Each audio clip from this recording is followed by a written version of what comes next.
প্রিয় প্রণয়নী, লেখনীতে জান্নাত নুসরাত, পর্ব নাম্বার 10। কি হচ্ছে এখানে? হেলাল সাহেবের গলার আওয়াজ শুনে নুসরাতের থেকে ছিটকে সরে গেল আরশ। নুসরাত কাঁচুমাচু হয়ে দাঁড়িয়ে রইল। আরশ বলে, আসলে পাপ্পা? হেলাল সাহেব বলেন, হ্যাঁ সেটাই তো জানতে চেয়েছি, আসলে কি? নুসরাত ছটপট উত্তর করলো, অনেক বছর তো ভাইয়ার সাথে দেখা হয় না, তাই ভাই বোন মিলে একটু সুখ দুঃখের আলাপ করছিলাম। হেলাল সাহেব প্রচুর খুশি হলেন। মুখ দেখে বোঝা গেল তার গম্ভীর নাকুচো ছেলে কারোর সাথে সুখ দুঃখর আলাপ করছে, এটাই অনেক। হেলাল তটস্থ ভঙ্গিতে বললেন, হ্যাঁ হ্যাঁ ভাই বোন গল্প করো, আমি কেমন রুমে যাই, তোমার ডিস্টার্ব করলাম না তো? হেলাল সাহেব রুমে যাওয়ার জন্য পিছনে ঘুরে গেল। দুপা ফেলতে পারলে না, পিছন থেকে নুসরাত ডেকে উঠল, বড় আব্বু। জি মা বলো। ভাইয়া বলছিল আপনার সাথে কি যেন কথা বলবে। আরশের দিকে তাকিয়ে বলল, তাই না ভাইয়া? আরশ ভ্যাবাচেকা খেয়ে তাকিয়ে রইল। ও কখন বললো কথা বলবে? হঠাৎ মাথায় আসলো মেয়েটি তার হাত থেকে বাঁচার জন্য হেলাল সাহেবের কাছে তাকে ফাঁসিয়ে দিচ্ছে। ততক্ষণে অনেক দেরি হয়ে গেছে। নুসরাত নিজের রুমে ঢুকে দরজা লাগিয়ে দিয়েছে। আরশ কিছু বলার জন্য মুখ খোলার আগে দেখে মেয়েটা সেখানে নেই। যখন হেলাল সাহেবের দিকে তাকালো, আরশ দেখলো হেলাল সাহেব প্রশ্নাত্মক দৃষ্টিতে তার দিকে তাকিয়ে আছে। আরশ কি জিজ্ঞেস করবে তার বাবার মাথায় আসলো না। হেলাল সাহেব বিরক্ত হলেন, মুখ দিয়ে সূচক শব্দ করে বললেন, কি বলবি হেয়ালি না করে বল তাড়াতাড়ি, আমি তোর মতো বসে নেই, আমার অনেক কাজ আছে। আসলে বাবা, ভাইয়ের বিয়ে কবে দিবে? অনেক তো বয়স হয়েছে। মুখ দিয়ে যা আসলো তাই বলে দিল আরশ। বিব্রত করে এই পরিস্থিতি থেকে বাঁচার জন্য হেলাল সাহেব বিরক্তের সাথে বলেন, এই প্রশ্ন করার জন্য তুই আমাকে এতক্ষণ অপেক্ষা করলি? আমার মূল্যবান সময় তুই এভাবে নষ্ট করলি? হ্যাঁ মানে না, হ্যাঁ মানে নাকি? বললে বলবি হ্যাঁ, না হলে বলবি না। আর জাইনের বিয়ের সময় হলে বিয়ে দিব, যত সব। হেলাল সাহেব কটকট পা ফেলে চলে গেল নিজের রুমের দিকে। ক্যালেন্ডার থেকে 1 মাস কাটা পড়ল। সেদিনের পর থেকে আরশ আর নুসরাতের দেখা হয়নি। আরশ যে পথে যায় নুসরাত তার উল্টো পথে যায়। দূর থেকে আরশ তার দিকে আসতে দেখলে তাড়াতাড়ি করে ওই স্থান ত্যাগ করে নুসরাত। কয়েকদিন ধরে আরশের ব্যবসার কাজ বেড়েছে। আজকাল নুসরাতও ভার্সিটি যাচ্ছে, তাই এক বাড়িতে থেকেও দুজনে দেখা হচ্ছে না। দুজনে দিন লুকোচুরি করে কাটছে। সকাল সকাল ঘুম থেকে উঠে একতলায় আসার পর পান সুপারি খেয়ে লাল দাঁত বিশিষ্ট এক ব্যক্তির সাথে দেখা হলো ইসরাতের। ইসরাত ভদ্রতার খাতিরে সালাম দিল। লোকটা সালামের উত্তর দিয়ে পান খাওয়া লাল দাঁত বের করে হাসি দিল। ইসরাত আলকা হেসে ও স্থান ত্যাগ করলো। খালা, আপনি বলে এই মায়ের জন্য আমেরিকান একটা দামান দেখামো। ইসরাতের দিকে ইশারা করে বলল লোকটা, আমি আপনাকে যে কাজের জন্য নিয়ে আসছি সেটা করেন। একটা ভদ্র সুশীল সুকন্যা খুঁজে বের করেন আমার ছেলের জন্য। ঘটক সাহেব লিপি বেগমের কথা মনোযোগ না দিয়ে ইসরাতের দিকে তাকিয়ে থাকেন। লিপি বেগম বলেন, আমি আপনাকে কি বলছি সেটা কি শুনতে পাচ্ছেন? ঘটক বলে, হ্যাঁ হ্যাঁ হইনতা পাইতাছি, কিন্তু ওই সুন্দর দেখতে মায়াটার বিয়া কবে দিবেন? লিপি বেগম বললেন, ইসরাতের বিয়ে এখন দিব না, আর 2-1 বছর পর বিয়ে দিব। দুপুরের দিকে লুৎফা বেগম এবং মোমো আসলো সৈয়দ বাড়িতে। মোমো আসার পর নুসরাত রুমে চলে গেল। মোমো বলল, কি বান্ধবী, কি করো? আজকাল অনলাইনে দেখাই যায় না। নুসরাত মুখ দুঃখী দুঃখী বানিয়ে বলল, কিছু করি না দোস্ত, জীবনটায় কোনো এনজয়মেন্ট নেই, দিন দিন লাইফটা বোরিং হয়ে যাচ্ছে। মোমো বিরক্ত সহিত বলল, ঠিক বলেছিস দোস্ত। দুভ্রু নাচিয়ে নুসরাত বলল, আমার মাথায় একটা আইডিয়া আসছে। কি আইডিয়া দোস্ত? দাঁড়া কানে কানে বলি। কতক্ষণ গুজুর গুজুর ফুসুর ফুসুর করার পর জিজ্ঞেস করলো মোমোকে, কেমন আইডিয়াটা? এক্সেলেন্ট। তারপর দুজন একসাথে হেসে উঠল। কিছুক্ষণ পর রুম থেকে ইসরাত আসলো। কিরে, কি করিস তোরা দুটা এখানে? আর তুই কখন এলি? আর কি নিয়ে এত হাসাহাসি করিস? এই তো কিছুক্ষণ আগে আপু। এসব জেনে তুমি কি করবে? ওটা আমাদের সিক্রেট, বই না? তাড়াতাড়ি রেডি হয়ে নে, আমরা বাহিরে যাব। কোথায়? আরে বোন, এত প্রশ্ন করিস না, গেলেই তো দেখতে পাবে। হ্যাঁ হ্যালো সাদিয়া, হ্যাঁ হ্যাঁ আমি মোমো। আনিকা ইসরাত বের হয়ে গিয়েছে, তুই সৌরভকে নিয়ে ক্যাফেতে আয়।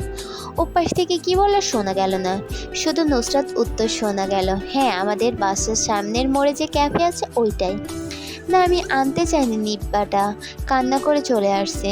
কিছুটা আস্তে করে নুসরাত বলল, মুরগিটা মনে হয় চলে এসেছে এতক্ষণে, আচ্ছা রাখি, তোরা দুইটো আয় আমরা আসছি। ক্যাফের বাইরে থেকে সাদে ও সৌরভ নুসরাতের সাথে যোগ দিয়ে ভিতরে প্রবেশ করলো। কোনো এক ব্যক্তির খোঁজে চারিদিকে চোখ ঘোরালো নুসরাত।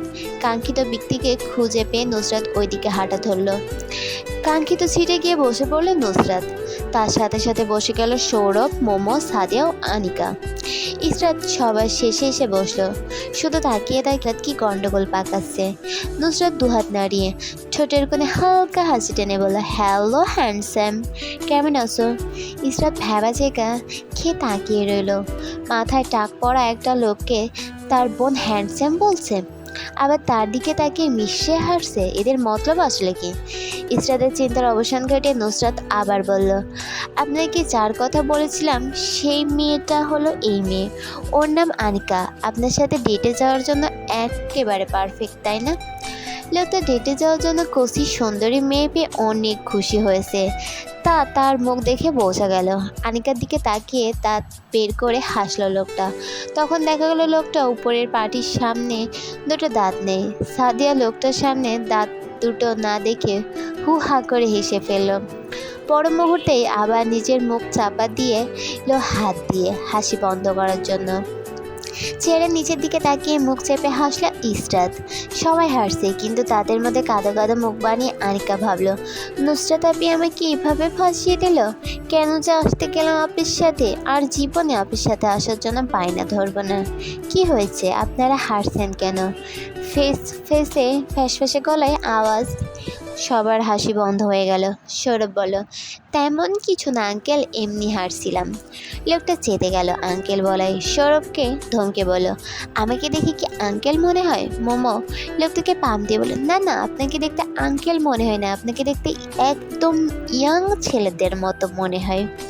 ইয়াং ছেলেদের দেখতেও এত সুন্দর লাগে না যতটা আপনাকে লাগে। কথাটি বলে মুখ টিপে হাসলো মোমো। লোকটা বলে, এই বেয়াদব মেয়ে, এটা বুঝিয়ে বলো, তোমাকে মনে হচ্ছে অনেক ভদ্র। নুসরাতের পেটে ফেটে হাসি আসলো। হাসি সামনে নুসরাত বলল, জি আয়ান ভাই, আমি সৌরভকে বুঝিয়ে বলবো। মোমো বলল, ওহ সরি, এত কথা বললাম, আপনার নামটাই জিজ্ঞেস করা হলো না। লোকটা কিছু বলতে যেতেই লোকটিকে থামিয়ে দিয়ে নুসরাত বলে, আমি বলছি, এই হ্যান্ডসামের নাম হলো গচম্বর আলী, বলে হুহা করে হাসলো। মোমো ক্যাফের টেবিলে হাপ্পড় মেরে হেসে উঠলো। সাদিয়া খ্যাক খ্যাক করে হাসলো। আর নুসরাত পারলে হাসতে হাসতে এখানে শুয়ে পড়ে। ইসরাত জোরে জোরে হাসতে পারে না, তাই ভিতরে ভিতরে হাসলো। এদের মধ্যে ওয়েটার এসে দুটো এসপ্রেসো, 2টা আমেরিকানো ও 3টা ক্যাপাচিনোস দিয়ে গেল। ক্যাপাচিনোসে চুমুক দিতেই বলল নুসরাত, আপনি কবে ডেটে যেতে চাচ্ছেন? এই সপ্তাহে শুক্রবারে যেতে চাচ্ছি। আনিকার দিকে ইশারা করে বলল, আপনার কোনো সমস্যা নেই? আনিকা নুসরাতের দিকে তাকিয়ে রইল, কি বলবে কিছু খুঁজে পেল না। নুসরাত সামনে নিল পরিস্থিতি, জি জি কোনো সমস্যা নেই, গচম্বর আলী বলেন ওদের নাম্বারটা দিলে ভালো হয়। মামা বলল, আপনার নাম্বারটা দিয়ে দিন, তাহলে আমরা কল করে নিব আপনাকে। গজম্বর আলী একটা ব্যবসায়ীকে কার্ড বের করে দিল। মোমো ওয়েটারকে বলে একটা কলম আনিয়ে নিল। নম্বর দেওয়ার পর গজম্বর আলী নিজের পকেটে কার্ডটা ঢুকিয়ে নিলেন।